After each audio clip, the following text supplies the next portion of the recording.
बिस्मिल्लाहिर्रहमानिर्रहीम। इस वीडियो के अंदर हम फिक्स लॉ ऑफ डिवीजन के बारे में पढ़ेंगे कि फिक्स लॉ ऑफ डिवीजन क्या होता है। हमारे पास Fick's law of division predict करता है द रेट ऑफ मूवमेंट को rate of movement of molecules की मूवमेंट अक्रॉस अ बैरियर, एक बैरियर के अक्रॉस। ठीक हो गया। द कंसंट्रेशन ग्रेडियंट, हमारे पास फिक्स लॉ हमें प्रिडिक्ट करता है कितनी rate of movement of molecules होगी अक्रॉस अ बैरियर के अक्रॉस। सबसे पहले concentration gradient C1 minus C2, the concentration gradient C1 minus C2 और permeability coefficient for the drug की परमिएबिलिटी कोएफिशिएंट होता है the concentration gradient C1 minus C2 और permeability coefficient, दूसरी permeability coefficient for the drug की permeability coefficient and the area and thickness of barrier membrane of the water. Area और thickness of barrier membrane of the water are used to find the rate of the water, इस्तेमाल किए जाते हैं to find the rate of the water. Rate को find out करने के लिए rate हमारे पास C1 minus C2 multiply by permeability coefficient divided by thickness multiply by area. ये हमारे पास इसकी वो होगी, हमारी इक्वेशन होगी कि रेट ऑफ डिफ्यूजन की हमारे पास क्या इक्वेशन होती है C1 माइनस C2, यानी कि कितना कंसंट्रेशन ग्रेडियंट है उसको मल्टीप्लाई करेंगे कितनी परमिएबिलिटी कोएफिशिएंट है ड्रग की और क्या एरिया है बैरियर मेम्ब्रेन का और क्या थिकनेस है बैरियर मेम्ब्रेन। तो हमारे पास चार फैक्टर होते हैं जिसके ऊपर रेट ऑफ डिफ्यूजन जिसके ऊपर डिपेंड करती है। उनमें से सबसे पहले हमारे पास कंसंट्रेशन ग्रेडियंट एक होती है, दूसरी हमारे पास होती है परमिएबिलिटी कोएफिशिएंट, तीसरी होती है हमारे पास थिकनेस और फिर हमारे पास होती है एरिया। ठीक हो गया। अगर हम सबसे पहले कंसंट्रेशन ग्रेडियंट की बात करें तो rate of diffusion directly proportional होता है concentration gradient C1 minus C2 के। कंसंट्रेशन ग्रेडियंट लार्ज होता है तो रेट ऑफ डिफ्यूजन इंक्रीज होती है। जितना हमारे पास कंसंट्रेशन ग्रेडियंट लार्ज होगा रेट ऑफ डिफ्यूजन उतनी ज्यादा होगी। रेट डायरेक्टली प्रोपोर्शनल होता है concentration gradient C1 minus C2 के। तो हमारे पास जितना कंसंट्रेशन ग्रेडियंट ज्यादा होता है, जितना हमारे पास कंसंट्रेशन ग्रेडियंट ज्यादा होता है उसकी वजह से रेट ऑफ डिफ्यूजन भी उतना ज्यादा होता है। सबसे पहले लार्ज सरफेस एरिया, सबसे ये तो होगी बात एक तरफ हमारे पास कंसंट्रेशन ग्रेडियंट की, दूसरी हमारे पास सरफेस एरिया की बात है। दूसरी हमारे पास किस चीज की बात है, सरफेस एरिया की। सरफेस एरिया तो हमारे पास जितना लार्ज सरफेस एरिया होता है उसकी ग्रेटर एब्जॉर्बिंग एरियाज होती हैं, यानी कि स्मॉल इंटेस्टाइन। जितना ज्यादा सरफेस एरिया होता है उसकी एब्जॉर्बिंग एरियाज भी ज्यादा होती है और उसकी वजह से रेट ऑफ डिफ्यूजन भी ज्यादा होता है। हमारे पास रेट ऑफ डिफ्यूजन जैसे कि स्मॉल इंटेस्टाइन, हमारे पास रेट ऑफ डिफ्यूजन भी ज्यादा होगा। जितना ज्यादा सरफेस एरिया होगा उतनी ज्यादा एब्जॉर्बिंग एरियाज होगा और उतनी ही ज्यादा हमारे पास रेट उसका ड्रग ऑफ डिफ्यूजन का जो रेट होगा उतना ज्यादा होगा। इसके अंदर हमारे पास एग्जांपल आ जाती है स्मॉल इंटेस्टाइन की। ठीक हो गया। दूसरी हमारे पास है स्मॉल सरफेस एरिया।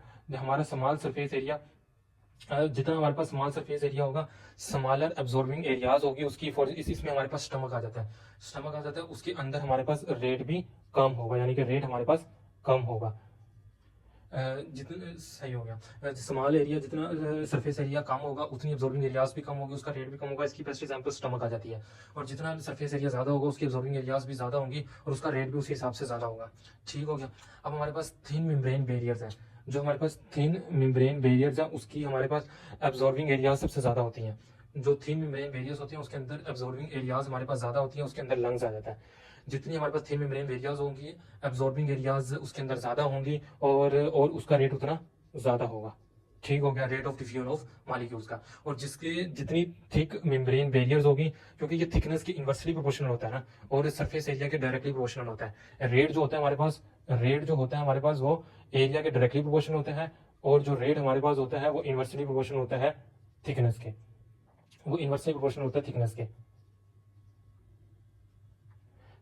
ठीक हो गया। थिकनेस के इनवर्सली प्रोपोर्शनल होता है और एरिया के डायरेक्टली प्रोपोर्शनल होता है। तो थिन मेम्ब्रेन बैरियर्स होते हैं उनका ग्रेट एब्जॉर्बिंग एरियाज होता है। जैसे कि हमारे पास लंग्स हो गया उसका रेट सबसे ज्यादा होता है। फिर हमारे पास होती है थिक मेम्ब्रेन बैरियर्स, उसके अंदर लेसर एब्जॉर्बिंग एरियाज होता है जिसके अंदर फेमस एग्जांपल आ जाती है स्किन का थिक मेम्ब्रेन बैरियर्स होते हैं, उसके अंदर एब्जॉर्बिंग एरियाज कम से कम होता है और उसका रेट उतना ही कम होता है, उसके अंदर rate of diffusion of molecules उतना ही कम होता है। तो इसकी स्टेटमेंट में क्या बनेगा हमारे पास कि सब्सटेंसेस डिफ्यूज करते हैं from the area of higher concentration to the area of lower concentration से वो डिफ्यूज करते हैं। इसकी सिग्निफिकेंस एक्वस डिफ्यूजन और लिपिड डिफ्यूजन, जो हमारे पास एक्वस डिफ्यूजन होती है और जो लिपिड डिफ्यूजन होती है वो फॉलो करती है फिक्स लॉ को। एक्वस डिफ्यूजन ले लो और लिपिड डिफ्यूजन ले लो, ये फॉलो करेगी फिक्स लॉ को। और जो ट्रांसपोर्ट बाय स्पेशल कैरियर्स, अगर जो स्पेशल कैरियर्स की स्पोर्ट के अंदर ट्रांसपोर्ट होती है वो फॉलो नहीं करती फिक्स लॉ को। अगर तो ट्रांसपोर्ट होती है स्पेशल कैरियर्स की, ट्रांसपोर्ट बाय स्पेशल कैरियर्स वो फॉलो नहीं करती फिक्स लॉ को। अगर स्पेशल कैरियर्स के थ्रू ट्रांसपोर्ट होती है वो फिक्स लॉ को फॉलो नहीं करती। अगर हम इस सारे टॉपिक को अगर एक दफा गो थ्रू कर लें, रिवाइज कर लें, तो इसके अंदर फिक्स लॉ ऑफ डिफ्यूजन जो होता है वो प्रिडिक्ट करता है rate of movement of molecules across a barrier को, कि across a barrier rate of movement of molecules कैसे होगा। The concentration gradient C1 minus C2 और permeability coefficient for the drug and the area of thickness of the membrane, ये चार factor decide करते हैं कि रेट कितना होगा डिफ्यूजन का।